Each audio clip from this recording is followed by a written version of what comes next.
Pernah nggak sih Anda lihat seseorang di depan publik yang tindakannya itu terasa aneh? Nah, hari ini kita akan coba bedah sisi psikologis di balik sebuah debat publik yang lagi panas-panasnya. Kita akan pakai ini sebagai studi kasus buat lihat gimana ego, strategi, dan tekanan massa bisa ngebentuk realitas seseorang. Semuanya berawal dari sini. Sebuah kalimat yang kelihatannya simpel, dilempar sambil ketawa seolah meremehkan. Tapi, menurut analisis yang kita bedah, di balik tawa itu, ada sesuatu yang jauh lebih dalam. Sesuatu yang akan kita bongkar bareng-bareng. Nah, ini dia pertanyaan intinya.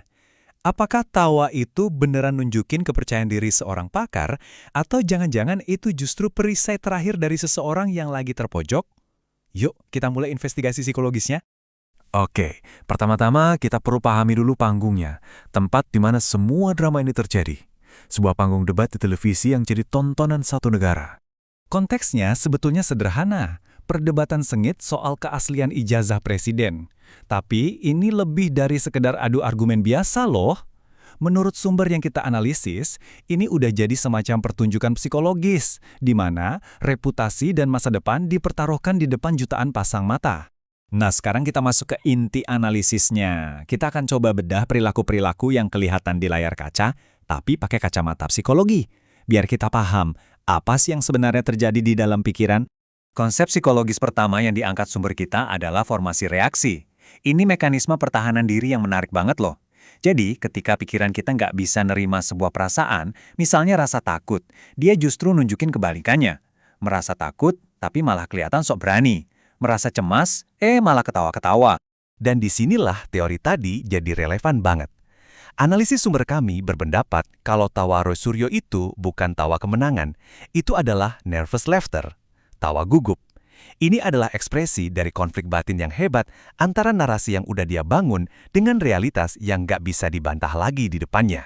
Mekanisme pertahanan kedua yang diidentifikasi adalah pemindahan atau displacement. Ini terjadi pas kita nggak bisa meluapkan emosi ke sumber stres yang sebenarnya. Coba bayangin, kita dimarahin bos di kantor. Kan nggak mungkin kita marah balik ke dia. Jadi pas pulang ke rumah, kita malah banting-pintu. Nah, emosi itu dialihkan ke target yang lebih aman. Dan ini ngejelasin banget kenapa kok bisa ada wayang di sebuah debat teknis. Karena menurut analisis ini, Roy merasa kalah di medan perang fakta, jadi dia memindahkan pertempuran ke medan perang simbolis. Dia nggak bisa megang ijazah asli, jadi dia megang wayang buat ngasih dia rasa kontrol dan superioritas yang semu. Selain itu, ada bukti fisik yang kelihatan jelas banget. Ketika seseorang bicaranya jadi cepat banget, gelisah, itu tanda sistem sarafnya lagi dalam mode lawan atau lari. Logika rasionalnya mulai tenggelam oleh emosi. Momen minum dulu itu lebih dari sekedar interupsi loh, itu sinyal bahwa debat udah berubah jadi pertarungan ego. Jadi pertanyaan besarnya, kenapa sih terus maju padahal bukti-bukti udah mulai berlawanan? Jawabannya ada pada sebuah jebakan psikologis yang sangat umum terjadi. Sunk cost fallacy atau kekeliruan biaya hangus. Ini alasan kenapa kita kadang-kadang maksain ngabisin makanan yang gak enak cuma gara-gara udah terlanjur bayar. Kita tuh benci banget ngerasa rugi. Bahkan kalau ngelanjutin justru bikin kita lebih rugi lagi. Dan siklusnya tuh begini, semakin banyak yang kita investasikan, semakin susah buat mundur. Rasa takut kehilangan semua yang udah kita korbanin, bikin kita milih buat double down, naikin taruhan, dengan harapan bisa membalikkan keadaan, walaupun itu nggak rasional. Jadi, titik krusialnya ada di sini. Buat Roy Suryo, mundur itu bukan cuma soal ngaku salah.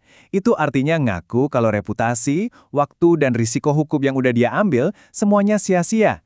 Kerugiannya terasa terlalu besar. Makanya, muncullah tuntutan-tuntutan baru yang mustahil, sebagai cara untuk menunda kekalahan yang nggak bisa dihindari. Tapi, cerita ini nggak cuma tentang satu orang. Untuk paham sepenuhnya, kita perlu lihat pemain lain di papan catur yang sama, dan bandingin strategi mereka. Perbedaan strateginya jadi kelihatan mencolok banget kalau kita bandingkan.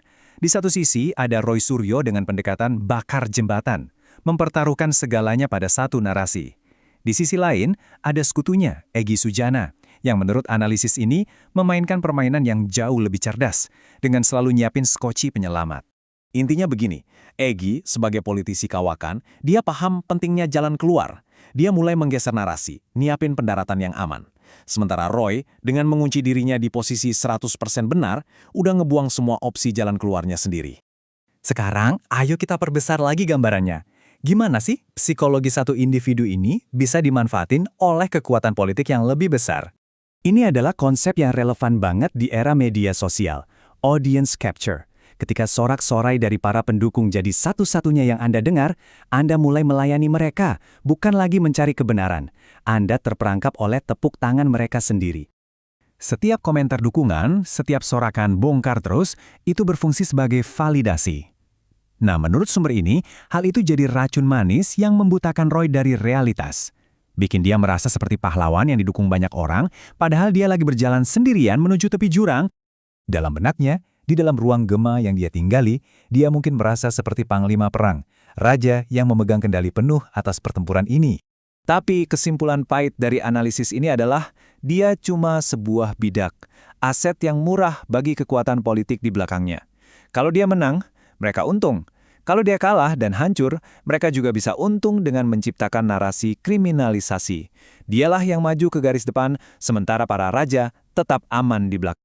Jadi, gimana kita bisa merangkum semua ini? Pada akhirnya, ini adalah sebuah kisah peringatan untuk kita semua.